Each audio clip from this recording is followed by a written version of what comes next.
الحمد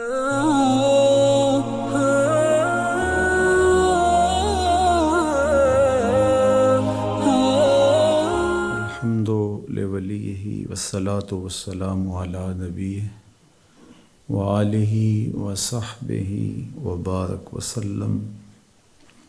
قال اللہ تعالی وتبارک فی القرآن المجید والفرقان الحمید فی شان حبیبہ مخبرا وآمرا ان اللہ وملائکتہ یصلون علی النبی یا ایہا الذین آمنوا صلوا علیہ وسلموا تسلیما۔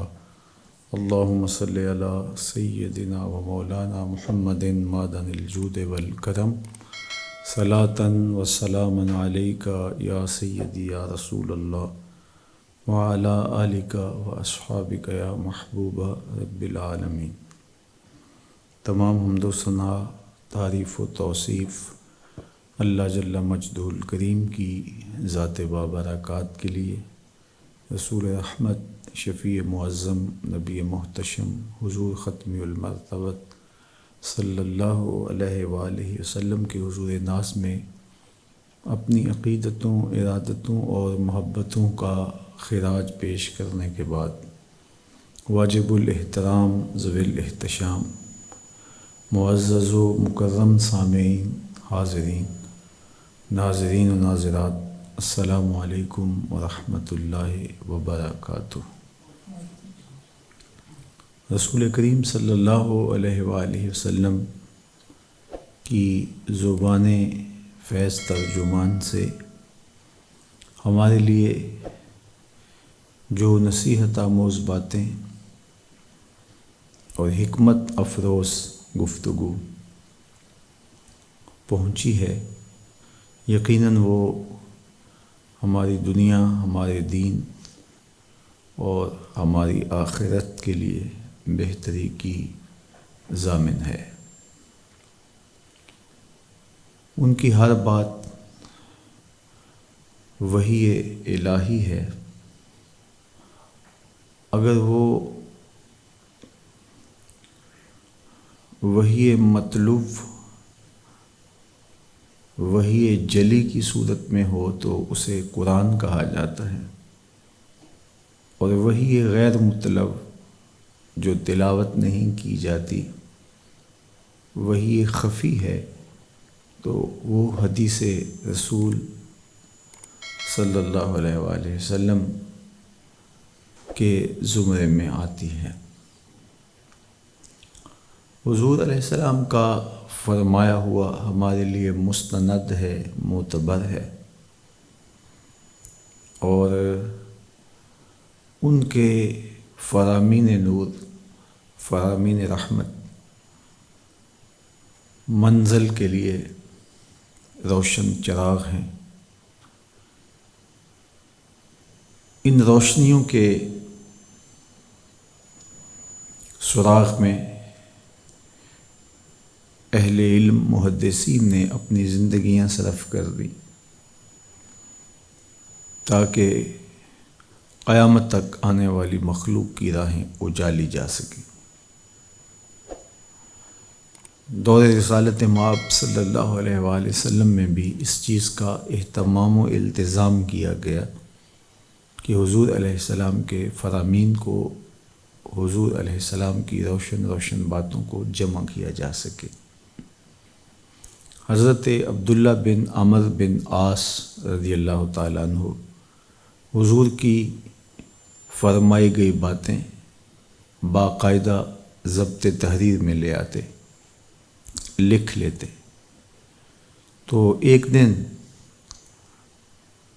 کچھ اصحاب نے ان سے کہا کہ حضور کبھی غصے میں ہوتے ہیں، کبھی حضور مزاح فرما رہے ہوتے ہیں، تم ہر چیز لکھ لیتے ہو، بعد میں آنے والے تو اس بات کا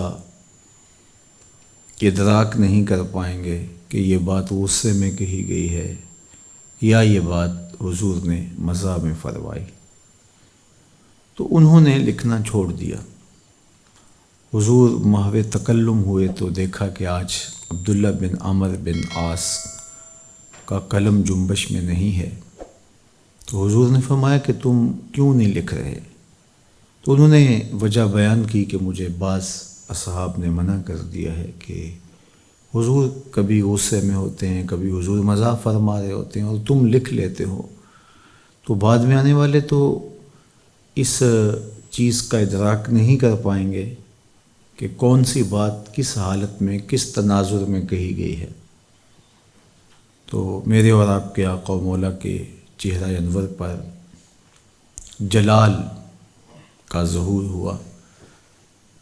صحابہ فرماتے ہیں جب حضور کے چہرے پر غصہ آتا تو غصے کی وجہ سے حضور کا چہرہ کبھی یوں سرخ ہو جاتا جیسے کسی نے حضور کے چہرے پہ انار نچوڑ دیا ہو۔ تو آقا کریم علیہ الصلوۃ والسلام کی طبیعت میں غصے کی سی کیفیت پیدا ہوئی اور آپ نے فرمایا اکتب فوالذی نفسی بیدہ ما خرج منہ الا حق، اے عبداللہ بن عمر بن عاص لکھا کرو، مجھے قسم ہے اس ذات کی جس کے قبضے میں میری جان ہے، میرے اس منہ سے سوائے حق کے کچھ نہیں نکلتا۔ میں مزاح میں بولوں تو پھر بھی حق بولتا ہوں، میں غصے میں کوئی بات کروں تو پھر بھی حق ہی کہتا ہوں۔ ہم مغلوب ہو جاتے ہیں غصے میں اور وہ بات کہہ دیتے ہیں کہ جب غصہ ٹھنڈا ہوتا ہے تو پھر پچھتاوا ہوتا ہے کہ یہ نہ کہا ہوتا تو اچھا تھا۔ جب دوستوں میں بیٹھتے ہیں، خوش گپیوں میں مصروف ہوتے ہیں تو بعض کا اپنے پہ کنٹرول نہیں کر پاتے اور مزاح میں حد سے تجاوز کر جاتے ہیں اور ایسی باتیں کر بیٹھتے ہیں کہ جو ہمیں نہیں کرنی چاہیے تھیں۔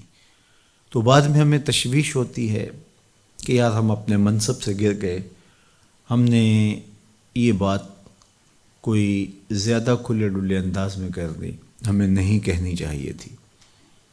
تو میں اور آپ غصے میں بھی حد سے تجاوز کر جاتے ہیں اور جب ہم مزاح کی صورتحال میں ہوں تو پھر بھی ہم حد سے تجاوز کر جاتے ہیں۔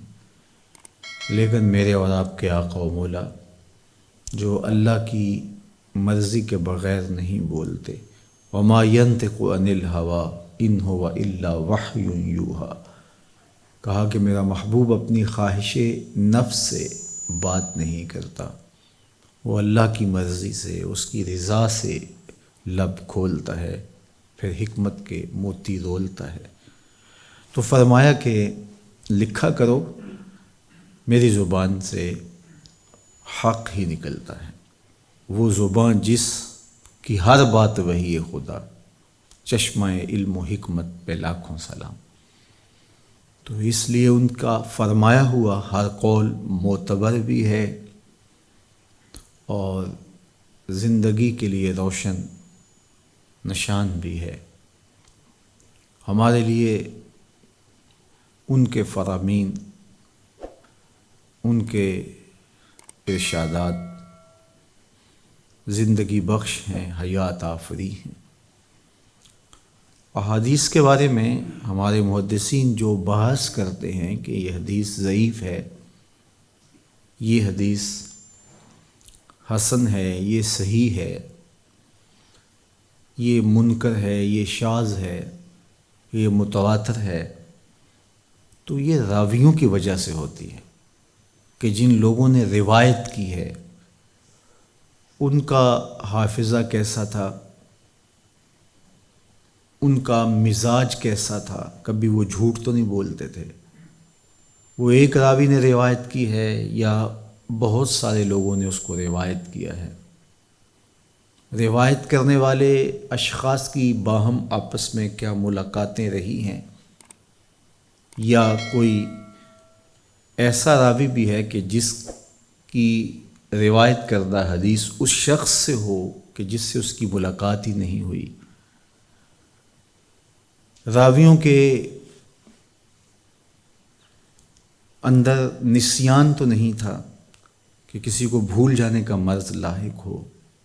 تو یہ وہ ساری چیزیں ہیں جن کو دیکھ کر کے احادیث کی درجہ بندی ہوتی ہے۔ باقی حضور کا فرمایا ہوا ایک ایک لفظ ہمارے لیے حجت ہے، ہمارے لیے دلیل ہے اور ہمارے لیے زندگی کا روشن راستہ ہے۔ اللہ ان کے فرمائے ہوئے ایک ایک حرف کی روشنی اس امت کو نصیب کرے۔ آج جب کہ پوری دنیا ایک عضو معطل بن کے رہ گئی اور زندگی کی ساری چہل پہل ماند پڑ گئی، گھر سے لے کر کے بازاروں تک اور بازاروں سے لے کر کے کھیل کے میدانوں تک ایک عجیب خاموشی، تنہائی اور اداسی کی سی کیفیت ہے۔ تو ہمیں ان ایام کے اندر حضور کا دیا ہوا نظام زندگی مطالعہ کرنا چاہیے۔ میرے سامنے حضرت سیدنا ابو ہریرہ رضی اللہ تعالی عنہ سے مروی ایک روایت ہے جس کو امام ترمذی نے اپنی سند کے ساتھ روایت کیا ہے۔ حضرت ابو ہریرہ رضی اللہ تعالی عنہ بہت زیادہ وقت حضور کی قربت میں نہیں گزارا۔ حضور جب مکے سے ہجرت فرما کے مدینہ المنورہ تشریف لائے اور وہاں بھی تشریف لائے ہوئے ایک وقت گزرا تو یہ اپنی والدہ کے ساتھ مدینہ المنورہ آئے۔ پھر حضور کی صحبت کے جو چند سال انہیں میسر آئے، انہوں نے حصول علم کے لیے اپنے آپ کو وقف کر دیا اور صفہ کے چبوترے پہ بیٹھ کے حضور کا انتظار کرتے اور حضور کے فرامین کو سنتے، یاد کرتے اور ساری زندگی پھر اس کو نشر کرنے میں، اس کا ابلاغ کرنے میں، ان احادیث کو روایت کرنے میں بسر کی۔ ایک زمانہ ایسا بھی گزرا کہ حضرت ابو ہریرہ فرماتے ہیں کہ میں جو حضور علیہ السلام سے سنتا تھا وہ مجھے یاد نہیں رہتا تھا۔ تو یہ بہت بڑی آزمائش ہوتی ہے کہ انسان محنت سے ایک چیز کو سنے اور پھر وہ یاد نہ رکھ پائے۔ تو اس درد کا دارو لینے اسی دارالشفا پہ حاضر ہوا اور میں نے آقا کریم سے عرض کی، میرے ماں باپ آپ پہ قربان ہوں، حضور میں جو آپ سے سنتا ہوں مجھے وہ یاد نہیں رہتا۔ انی اسمع منک حدیثا کثیرا، میں بہت ساری حدیث آپ سے سنتا ہوں لیکن وہ میرے حافظے میں مضبوط نہیں رہتی، محفوظ نہیں رہتی۔ تو حضور نے ارشاد فرمایا کہ اپنی چادر بچھا دو۔ تو حضرت ابو ہریرہ یہ نہیں پوچھتے کہ حضور میں نے تو حافظے کی کمزوری کی بات کی ہے اور آپ چادر بچھانے کے لیے فرما رہے ہیں، شاید میں اپنا مقصود سمجھا نہیں سکا، لیکن انہوں نے بلا تعمل حکم کی تعمیل کرتے ہوئے چادر بچھا دی۔ تو حضور نے ایسے اپنے دونوں ہاتھوں کو فضا میں بلند کیا اور جس طرح کوئی چیز لے رہے ہوں ایسے حضور نے چادر کے اندر اس کو ڈال دیا۔ دکھنے میں تو کچھ نہیں لگ رہا تھا لیکن ڈالنے والا جانتا تھا کہ ابو ہریرہ کے حافظے کا انتظام کیسے کرنا ہے۔ تو کہتے ہیں کہ میرے حضور نے فرمایا کہ اب اس کو سمیٹ لو اور اپنے سینے سے جوڑ لو۔ حضرت ابو ہریرہ رضی اللہ تعالیٰ عنہ فرماتے ہیں میں نے اس چادر کو سمیٹا اور پھر اس کو اپنے سینے سے جوڑا۔ کہتے ہیں کہ واللہ اس کے بعد جو سنا کبھی بھولا ہی نہیں۔ تو دینے والے کا انداز نرالا تھا اور یوں بھی خیر بانٹی جاتی ہے، یوں بھی فیض دیا جاتا ہے۔ تو حضرت ابو ہریرہ رضی اللہ تعالیٰ عنہ کثیر روایت سے آبی ہیں۔ سب سے زیادہ روایات اگر کسی شخصیت سے مروی ہیں تو وہ حضرت سیدنا ابو ہریرہ رضی اللہ تعالیٰ عنہ کی ذات ستودہ صفات ہے۔ تو یہ روایت بھی حضرت ابو ہریرہ رضی اللہ تعالیٰ عنہ سے ہی مروی ہے۔ سنیے حضرت ابو ہریرہ کیا فرما رہے ہیں۔ قال رسول اللہ صلی اللہ علیہ وآلہ وسلم من یاخذ عنی ہؤلاء الکلمات فیعمل بہن او یعلم من یعمل بہن۔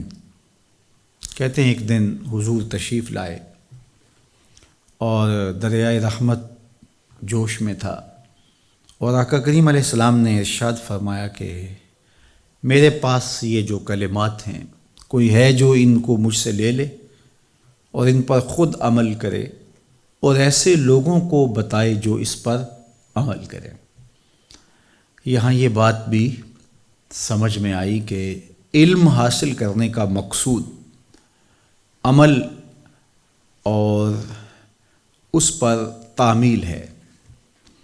جب بھی آپ کچھ حاصل کریں تو آپ کی نیت ہو کہ میں اس کو اپنی عملی زندگی کا حصہ بناؤں، اور پھر جب آپ کسی کو سکھا رہے ہوں تو اس وقت بھی آپ ان لوگوں کا انتخاب کریں جو عمل کی نیت سے آپ سے سیکھیں، جو محض کانوں کی لذت اور نفس کا حظ لینے کے لیے یا صرف معلومات میں اضافے کے لیے سیکھتے ہیں تو وہ مقصود نہیں پاتے۔ تو دو چیزیں ارشاد فرمائی، کون ہے جو مجھ سے یہ کلمات لے اور ان پر خود عمل کرے اور پھر آگے ان لوگوں تک پہنچائے جو ان چیزوں پر عمل کرے۔ اب کس کی آرزو نہیں تھی کہ حضور علیہ السلام سے وہ کلمات حاصل کرے، لیکن شرطیں دو تھیں کہ خود عمل کرے اور ان لوگوں تک پھر آگے منتقل بھی کرے جو ان چیزوں پر عمل پیرا ہوں۔ تو بہت سارے لوگ جھولیاں پھیلا کے آگے بڑھ جاتے، لیکن علم کے لیے جو حرص حضرت ابو ہریرہ کے سینے میں تھی اور علم کو پھیلانے کا جو جذبہ ان کے سینے میں تھا، اس وجہ سے انہوں نے پہل کی اور آگے بڑھ کے عرض کی، حضور یہ خیرات میری جھولی میں ڈال دیجئے، یہ کلمات مجھے عطا کیجئے، میں خود بھی عمل کروں گا اور ایسے لوگوں تک پہنچاؤں گا بھی جو ان پر عمل پیرا ہوں۔ فَأَخَذَ بِيَدِهِ فَأَدَّى خَمْسًا، تو کہتے ہیں حضور نے میرا ہاتھ پکڑ لیا اور 5 چیزیں گنوائیں۔ اس شفقت سے، اس محبت سے کون علم بانٹتا ہے؟ جس شفقت سے میرے حضور نے فیض دیا، علم بانٹا، سکھلایا۔ استاد اور شاگرد کے درمیان جب خام خواہ کے حجاب ہوں تو پھر حصول علم نہیں ہو پاتا۔ خام خواہ اپنی شخصیت کو اس طرح بنا کے پیش کرنا کہ شاگرد کے ساتھ میں اگر بہت قربت اختیار کر لی تو اس کے دل میں میرا احترام باقی نہیں رہے گا۔ تو بعض اساتذہ ایک مصنوعی خول سے باہر نہیں نکلتے۔ اب یہاں دیکھیے کہ حضور علیہ السلام نے ان کا ہاتھ پکڑ لیا اور ہاتھ پکڑ کے حضور نے 5 چیزیں گنوائیں۔ یہاں اساتذہ کے لیے بہت روشنی ہے، مبلغین کے لیے اس میں بہت اجالا ہے، مصلحین کے لیے اس میں بہت کچھ چھپا ہوا ہے کہ بانٹنے کا انداز شفقت سے بھرا ہونا چاہیے تاکہ سننے والے محبت کے ساتھ جب کسی چیز کو وصول کرتے ہیں تو پھر عمل بھی آسان ہوتا ہے اور علم کی طلب بھی بڑھ جاتی ہے۔ تو حضور علیہ السلام نے میرا ہاتھ پکڑا اور 5 چیزیں گنوائیں۔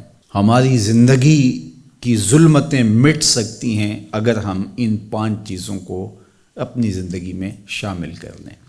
حضرت ابو ہریرہ رضی اللہ تعالیٰ عنہ نے اگر ہمیں بیان کی ہیں، امت کے سامنے ان چیزوں کو رکھا ہے تو اس جذبے کے ساتھ کہ وہ اس پر عمل پیرا ہو سکیں۔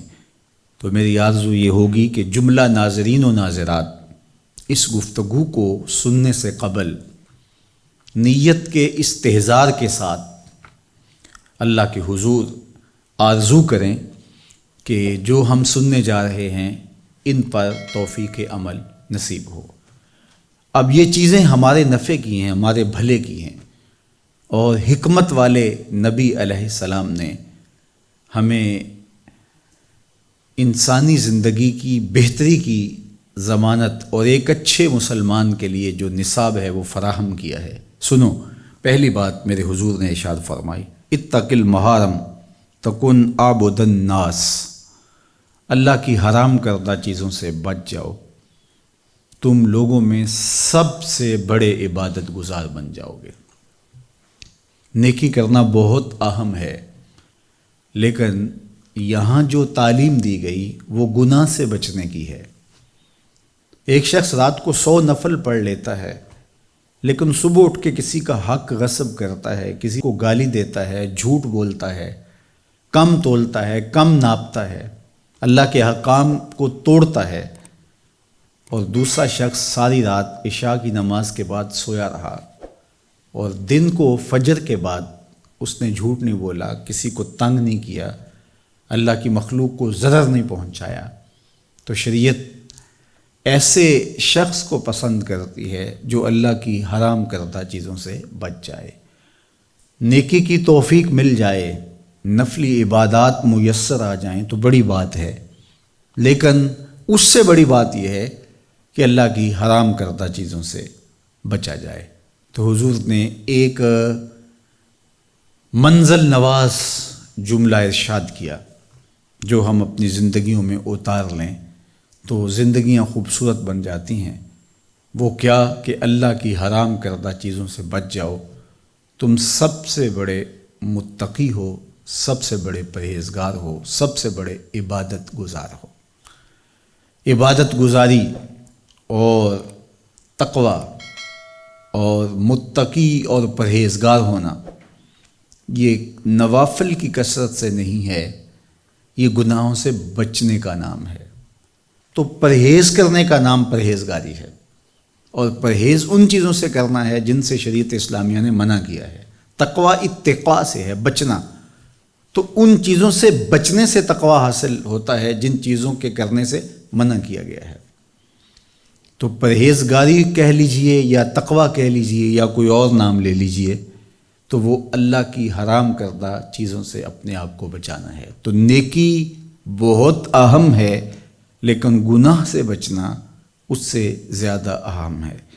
تو یہ میرے اور آپ کے آقا و مولا نے جو 5 چیزیں بیان فرمائی، ان میں سے پہلی چیز یہ ارشاد کی کہ اللہ کی حرام کردہ چیزوں سے بچ جاؤ، پرہیز کرو، تم سب سے بڑے عابد، سب سے بڑے نیکوکار، سب سے بڑے متقی اور پرہیزگار بن جاؤ گے۔ یہ پرہیزگاری کا نصاب عطا کر دیا۔ پھر دوسری بات ارشاد کی، وَرْضَ بِمَا قَسَمَ اللَّهُ لَكَ تَكُنْ أَغْنَى النَّاسِ، اللہ کی تقسیم پہ راضی ہو جا، لوگوں میں سب سے بڑا غنی تو ہوگا۔ دولت کی کثرت سے بندہ غنی نہیں بنتا۔ کتنے دولت مند ہیں، نفس کی کمینگی ہی ختم نہیں ہوتی، تو غنی کیسے بنے گا؟ تو غنی اس وقت بندہ بنے گا جب اللہ کی تقسیم پہ راضی ہو گیا، اللہ نے جس حالت پہ رکھا اس حالت پہ خوش ہے کہ میرے مالک نے مجھے جو دے دیا یہ میرے لیے اس نے مناسب جانا، تو بس میں اس پہ راضی ہوں، میں اس پہ خوش ہوں۔ جب انسان یہ مزاج اپنے اندر اتار لیتا ہے، اپنی طبع میں اس چیز کو راسخ کر لیتا ہے کہ اللہ پہ راضی رہنا سیکھ لیتا ہے، تو پھر زندگی سوکھی ہو جاتی ہے۔ اور اگر انسان یہ نہیں چاہتا اور نہیں کرتا تو اس کے نفس کی خواہشات لامحدود ہیں، وہ جہاں بھی ہو تو حال میں مزید آگے کے نعرے لگائے گا، تو جہاں بھی ہوگا وہ مطمئن نہیں ہوگا۔ دنیا کے اوپر کتنے لوگوں کو آپ دیکھتے ہیں کہ جن کے پاس دولت اتنی ہے کہ شمار سے بھی باہر، لیکن اس کے باوجود بھی ان کی ہرس، ان کی ہوس، ان کا لالچ اور ان کے نفس کی کمینگی ختم نہیں ہوتی۔ تو وہ جتنی دولتیں ان کے پاس ہیں ان سے کئی گنا اور زیادہ بھی ان کو دی جائیں تو پھر بھی وہ خوش نہیں ہوں گے۔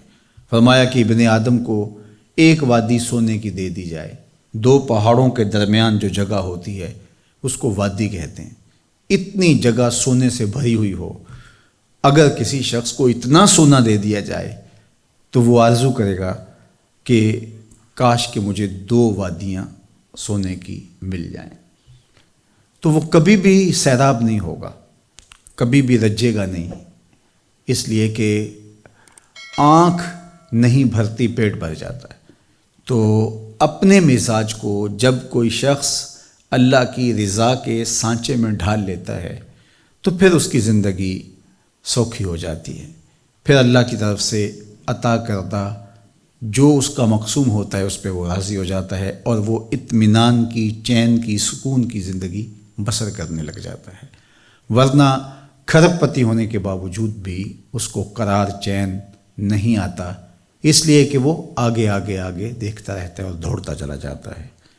تو یہ خوبصورت زندگی گزارنے کا نصاب ہے کہ اللہ کی تقسیم پہ راضی ہو جاؤ۔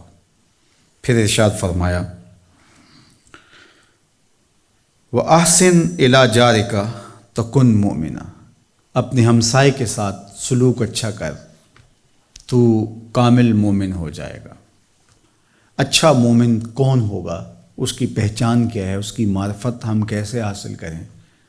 تو بتا دیا کہ تمہاری ہمسائیگی میں رہنے والے لوگ تم سے تکلیف میں تو نہیں ہیں، تمہارا رویہ، تمہارا طرز زندگی، تمہارا انداز معاشرت ہمسایوں کے لیے اذیت کا سبب تو نہیں ہے۔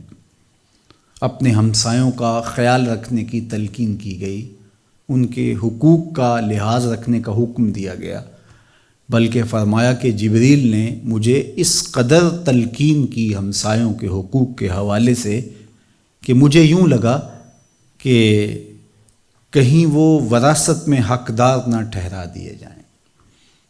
تو جو آپ کا ہم سایہ ہے تو آپ کا سایہ شفقت کا اس پر پڑنا چاہیے۔ آپ کا ہم سایہ آپ کی طرف سے سخت دھوپ میں اذیت گوارا نہ کرے، بلکہ آپ کے ہم سائے کے آپ ہم سائے ہی قرار پائیں۔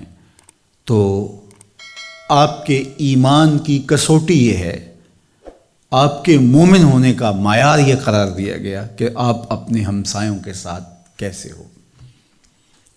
ظاہر ہے جو ہمسایوں کے ساتھ اچھا ہے وہ رشتہ داروں کے ساتھ بھی اچھا ہوگا، وہ دوستوں کے ساتھ بھی اچھا ہوگا، اور جو ہمسایوں کے ساتھ ہی اچھا نہیں ہے، سویر سے شام تک دیوار کے ساتھ دیوار کھڑی ہے اور اکٹھے رہنا ہے اور زندگی گزارنی ہے، دکھ درد کے ساجی بن کے وقت گزارنا ہے۔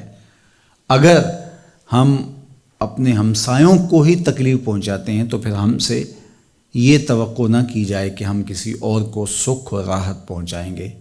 پھر کسی اور کو اگر ہم راحت پہنچا رہے ہیں، کوئی ہم سے ہماری ضرر سے بچا ہوا ہے، تو ہمیں اس سے کوئی لالچ ہو سکتا ہے، یا پھر ہم اس سے ڈرتے ہیں اور اس کو نقصان نہیں پہنچا پاتے۔ تو یہ بات اچھی طرح سے ہمیں ذہن نشین رکھنی چاہیے کہ ہمارے ہمسائے ہم سے امن میں ہونے چاہیے۔ ہمسایوں کے ساتھ اچھا سلوک کرنے کی شریعت اسلامیہ نے بار بار ہمیں تلقین کی ہے۔ تو اگر تم اچھے مومن بننا چاہتے ہو تو تمہارا ہمسایہ تم سے سکون میں ہونا چاہیے۔ ہمسایہ کافر بھی ہو تو پھر بھی اس کے ساتھ حسن سلوک کرنے کا حکم دیا گیا ہے، اور اگر وہ مومن ہے تو پھر اس کا ایک اور حق مسلمان ہونے کے ناطے سے بھی آپ پر ہے، اور اگر وہ رشتہ دار بھی ہے تو پھر رشتہ داری کا حق آپ کے اوپر ایک اور اضافی ہے کہ ہمسایہ بھی ہے، مسلمان بھی ہے، آپ کا رشتہ دار بھی ہے۔ تو میں اور آپ اپنے ایمان کی کسوٹی اور اپنے ایمان کی پرکھ اپنے ہمسائے کے ساتھ حسن سلوک کے ذریعے سے کر سکتے ہیں کہ ہم کہاں کھڑے ہیں۔ تو یہ تیسری چیز میرے اور آپ کے آقا و مولا نے فرمائی کہ اپنے ہمسائے کے ساتھ تمہارا رویہ، تمہارا سلوک اچھا ہونا چاہیے۔ آج جب کہ سب لوگ گھروں میں محدود ہو کے رہ گئے، تو ہماری جو معاشرتی زندگی تھی وہ ایک مصنوعیت کا شکار ہو گئی تھی۔ اب ہم پلٹ کے اپنی اصلی حالت پہ ایک اعتبار سے آ گئے ہیں، تو اب ہمیں دیکھنا ہوگا کہ ہمارے ہمسایوں کے ساتھ رویہ، طرز زندگی اور انداز معاشرت کیا ہے۔ اگر ہمسایہ غریب ہے تو پھر اس کی اعانت ہمارے اوپر بہت ضروری ہے۔ اگر ہمسایہ فاقوں سے ہو تو پھر ہمارا رب ہم سے کیسے راضی ہوگا۔ چوتھی چیز وَأَحِبَّ لِلنَّاسِ مَا تُحِبُّ لِنَفْسِكَ تَكُنْ مُسْلِمًا۔ اگر تم کامل مسلمان بننا چاہتے ہو تو جو اپنے لیے پسند کرتے ہو وہ اپنے مومن بھائی کے لیے پسند کرو، لوگوں کے لیے وہ پسند کرو، تمام مخلوق کے لیے وہ پسند کرو جو اپنے لیے پسند کرتے ہو۔ اب کوئی شخص یہ مزاج اپنی طبع میں راسخ کر لے تو معاشرے کے اندر شر، فساد، بدامنی، کسی کے حقوق کو غصب کرنا، کسی سے زیادتی کرنا، کسی کا برا چاہنا، سب کچھ ختم ہو جائے گا اور یہ معاشرہ جنت نظیر بن جائے گا کہ جو ہم اپنے لیے پسند کرتے ہیں وہ ہم اپنے دوسرے دوست کے لیے، بھائی کے لیے، ہمسائے کے لیے، عزیز کے لیے، رشتہ دار کے لیے پسند کریں۔ تو یہ زندگی بخش اسلوب ہے جو ہمیں اختیار کرنے کی تلقین کی گئی ہے۔ صالح معاشرت کی تشکیل کا ضامن ہے یہ اصول، اور ایک خوبصورت زندگی اور خوبصورت معاشرے کی تشکیل کا ذریعہ ہے کہ ہم دوسروں کے لیے وہ پسند کریں جو اپنے لیے پسند کرتے ہیں۔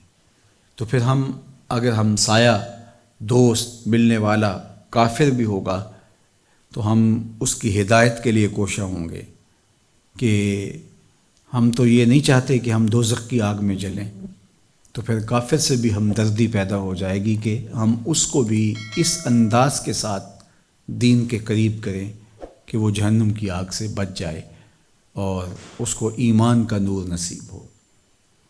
ہم نہیں چاہتے کہ ہمارے بچے بھوک اور پیاس میں تڑپ کر کے زندگی گزاریں، تو پھر ہم دوسروں کے لیے بھی یہ سوچیں گے، تو ایسے حالات پیدا کریں گے، ایسا ماحول فراہم کریں گے جس میں کوئی شخص رات کو بھوکا نہ سوئے اور اس کے بچے بھوک اور پیاس میں مبتلا نہ ہوں۔ اسی طرح دیگر امور ہیں، ہم اپنے بچوں کو تعلیم یافتہ دیکھنا چاہتے ہیں تو ہم یہ جذبہ دوسروں کی اولاد کے لیے بھی رکھیں گے۔ ہم چاہتے ہیں کہ ہم زیادتی کا شکار نہ بنایا جائے، ہمارے اوپر کوئی ظلم نہ کرے، تو یہ ہم دوسروں کے لیے بھی چاہیں گے۔ تو جب ہم یہ چاہنے لگ جائیں گے تو پھر مجھے بتائیے گا کہ اللہ کی کتنی رحمتیں نازل ہوں گی۔ اور یہ اسلام ہے۔ اسلام کی ایک تعریف یہ کی گئی، المسلم من سلم المسلمون من لسانہ و یدہ۔ مسلمان کون ہے؟ کہ جس کے ہاتھ سے، جس کی زبان سے دوسرے مسلمان محفوظ رہیں۔ میں اور آپ دیکھیں کہ ہم کسی کی جڑیں کاٹنے میں، کسی کو نقصان پہنچانے میں، کسی کو نیچا دکھانے میں، کسی کو ذلیل کرنے پہ تلے تو نہیں رہتے۔ اگر ہمارا یہ رویہ ہے تو سوچئے، اور اگر ہم دوسروں کو بہتر کرنے کی کوشش میں ہیں، لوگوں کا اچھا سوچتے ہیں، ان کی پشت پیچھے بھی ان کے لیے دعائیں مانگتے ہیں اور ان کے لیے خیر کے راستے تراشتے ہیں، تو پھر سمجھ لیجئے گا کہ آپ اسلام کے ثمرات سے فیض یاب ہو رہے ہیں۔ تو فرمایا کہ جو اپنے لیے پسند کرو وہ اپنے مومن بھائی کے لیے، دوسرے لوگوں کے لیے، تمام بنی نوع انسانیت کے لیے وہ پسند کرو، تو یہ تمہارا کامل مسلمان ہونا ہے۔ پھر سن لیجیے، ارشاد کیا کہ وَأَحِبَّ لِلنَّاسِ مَا تُحِبُّ لِنَفْسِكَ تَكُنْ مُسْلِمًا۔ جو اپنے لیے پسند کرتا ہے وہ تمام لوگوں کے لیے پسند کرے تو مسلمان کہلائے گا۔ یہ تیرا اسلام ہے، یہ تیرا دین ہے۔ اور پانچویں بات جو حضرت سیدنا ابو ہریرہ رضی اللہ تعالیٰ عنہ فرماتے ہیں کہ میرے اور آپ کے آقا مولا نے ہمیں ارشاد کی، وہ یہ تھی وَلَا تُكْثِرِ الضِّحْكَ فَإِنَّ كَثْرَةَ الضِّحْكِ تُمِيتُ الْقَلْبَ۔ ابو ہریرہ، زیادہ ہنسا نہ کرو، زیادہ ہنسنا دل کی مردنی کا سبب و ذریعہ ہے۔ زیادہ ہنسنے سے دل مر جاتا ہے۔ دل کی ایک زندگی ہے اور اس کی زندگی اللہ کے ذکر سے ہے۔ ہر شے کی غذا ہے، انسانی غذائیں ہیں، چوپایوں کی اپنی غذائیں ہیں، درندے اپنی غذائیں لیتے ہیں، مچھلی کی غذا اپنی ہے، درختوں کی غذائیں اپنی ہیں۔ تو مختلف انواع کی چیزوں کی اپنی طرز کی غذائیں ہیں۔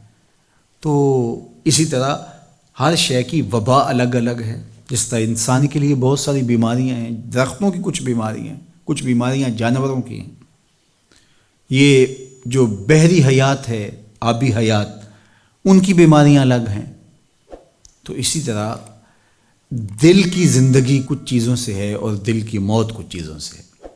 تو دل کی زندگی اللہ کے ذکر سے ہے، قرآن مجید کی تلاوت سے ہے، اللہ کی نشانیوں پہ غور کرنے سے دل کو زندگی ملتی ہے۔ قیام، سجود، رکوع اور یاد الہی دل کی حیات کا سبب اور ذریعہ ہے۔ اور دوسری جانب جو چیزیں دل کی موت کا سبب ہیں، ان میں سے ایک چیز حضور نے یہ ارشاد فرمائی کہ زیادہ ہنسنا دل کو مار دیتا ہے۔ اب ظاہر ہے انسان کی طبع کے اندر خوشی بھی ہے، انسان بعض موقعوں پہ مسکراتا بھی ہے، ہنستا بھی ہے۔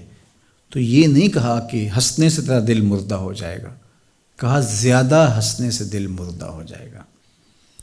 تو ہنسنے سے منع نہیں کیا، زیادہ ہنسنے سے منع کیا ہے۔ ہر وقت کہے ہی بلند ہوتے رہیں اور ہر وقت جو ہے وہ ہنستا ہی رہے کوئی شخص۔ اہل ایمان تفکر اور تدبر کے ساتھ زندگی گزارتے ہیں، اللہ کی نشانیوں پہ غور کرتے ہیں۔ باقی مسکرانا تو سنت ہے، حضور علیہ الصلوۃ والسلام بہت زیادہ مسکرانے والے تھے۔ مسکرانے کے بعد اگلا مرحلہ دہک کا آتا ہے، وہ بھی حضور علیہ الصلوۃ والسلام سے جو ہے وہ صادر ہوا ہے، حضور نے دہک فرمایا ہے۔ لیکن کبھی کبھی مسکرانا حضور کی عادت تھی، جس کی تسکین سے روتے ہوئے ہنس پڑیں، اس تبسم کی عادت پہ لاکھوں سلام۔ لیکن دہک کبھی کبھی حضور سے صادر ہوا، اور کہا یہ حضور علیہ السلام سے صادر نہیں ہوا، تو کہے سے منع کر دیا گیا۔ دہک کبھی کبھی ہو اور تبسم یہ آپ کی زندگی میں شامل ہو، جب لوگوں سے ملیں تو آپ کا چہرہ کھلا ہوا ہو۔ فرمایا لا تحتقرن من المعروف ولو ان تلق اخاک بوجہ طلق، نیکی کو چھوٹا نہ سمجھنا، اگرچہ تو اپنے بھائی سے خندہ پیشانی سے ہی کیوں نہ ملے۔ جب اس سے ملاقات ہو تو تیرے چہرے کے اوپر طراوت ہو، تیرے چہرے کے اوپر خوشی کے آثار ہوں، کھلا ہوا چہرہ ہو، اسے لگے کہ اس کو مجھ سے مل کر کے مسرت ہوئی ہے، خوشی ہوئی ہے۔ تو یبوست کا شکار نہ ہو تو، کہ تیرے چہرے کے اوپر جو ہے وہ ہوائیاں اڑ رہی ہوں۔ جب کسی مومن کو، کسی بھائی کو ملے تو مسرت اور خوشی کے ساتھ ملے۔ تو تبسم سے منع نہیں کیا، طلاقت سے منع نہیں کیا، بلکہ منع کیا ہے کثرت دہک سے اور کہے سے۔ اس لیے یہ 5 چیزیں خاص طور پہ حضرت ابو ہریرہ رضی اللہ تعالیٰ عنہ کو میرے اور آپ کے آقا و مولا نے بتائیں۔ ان کو دوبارہ یاد کر لیجئے، سن لیجئے، سمجھ لیجئے، روحوں میں اتار لیجئے۔ ارشاد فرمایا کہ حضور نے میرا ہاتھ پکڑا اور 5 چیزیں گنوائیں۔ ان میں سے پہلی چیز یہ تھی، اللہ کی حرام کردہ چیزوں سے بچ جا، تو لوگوں میں سب سے بڑا عابد قرار پائے گا، سب سے بڑا متقی اور پرہیزگار بن جائے گا۔ دوسری چیز ارشاد فرمائی، اللہ کی تقسیم پہ راضی ہو جا، تو لوگوں میں سب سے بڑا غنی ہو جائے گا۔ اللہ نے جو دیا ہے اس پہ راضی ہو جا۔ اور ایک حدیث کے لفظ ہیں، جو شخص اللہ پہ راضی ہو جاتا ہے، اس حدیث کی تشریح میں اس حدیث کو سن لیجئے۔ سیدنا علی المرتضیٰ رضی اللہ تعالی عنہ فرماتے ہیں، قال قال رسول اللہ صلی اللہ علیہ وآلہ وسلم من رضی من اللہ بالیسیر من الرزق رضی اللہ منہ بالقلیل من العمل، جو اللہ کی طرف سے دیے گئے تھوڑے رزق پہ راضی ہو گیا، اللہ اس کے تھوڑے عملوں پہ راضی ہو جائے گا۔ بندے کو ضرورت تھی نا، لیکن اس کے باوجود اس نے کہا کہ اب میں کیا کر سکتا ہوں، میرے اللہ نے مجھے جتنا دیا، میرے اللہ کو یہی مناسب لگا، تو بس ٹھیک ہے، میں اس پہ راضی ہوں۔ وہ دل سے راضی ہو گیا، اللہ کی تقسیم پہ راضی ہو گیا۔ تو اس کو ضرورت تھی، اس کے باوجود راضی ہو گیا۔ بچوں کے لیے دوا چاہیے تھی، اس کو اپنی دیگر ضروریات زندگی چاہیے تھیں، لیکن اس نے کہا کوئی بات نہیں، میرے رب نے مجھے اس حال میں رکھا تو میں راضی ہوں۔ جو اللہ کے دیے گئے تھوڑے رزق پہ راضی ہو گیا، حالانکہ اس کو ضرورت بھی تھی پھر بھی راضی ہو گیا، تو اللہ اس کے تھوڑے عملوں پہ راضی ہو جائے گا، چونکہ اللہ کو تو اس کے عملوں کی ضرورت بھی نہیں ہے۔ تو جس کو ضرورت تھی وہ اس کے باوجود راضی ہو گیا، اور جس کو ضرورت بھی نہیں ہے تو وہ کیوں راضی نہیں ہوگا؟ تو کہا وہ تمہارے تھوڑے عملوں پہ راضی ہو جائے گا۔ اللہ اکبر، یہ 4 دن کی زندگی تو کٹ ہی جائے گی نا، یہ تو آنکھ جھپکنے میں کٹ جاتی ہے، یہ زندگی ہے کتنی؟ تو اس کو جیسے تیسے کاٹ لیں اور اس کی رضا کے دائرے سے قدم باہر نہ نکالیں، تو پھر آخرت تمہاری ہے، دنیا بھی تمہاری ہے، دنیا بھی سکون طمانینت کے ساتھ رہو گے۔ یہ وعدہ ہے، جو اللہ کی تقسیم پہ راضی ہو گیا تو وہ لوگوں میں سب سے بڑا غنی ہے۔ دولت کی کثرت رکھنے والے اس غنا کو نہیں چھو سکتے جو شخص کو نصیب ہوئی جو اللہ کی تقسیم پہ راضی ہے۔ تو پھر دنیا کی زندگی بھی سوکھی ہو گئی اور آخرت کی زندگی بھی سوکھی ہو گئی کہ اللہ بھی اس کے تھوڑے عملوں پہ راضی ہو گیا۔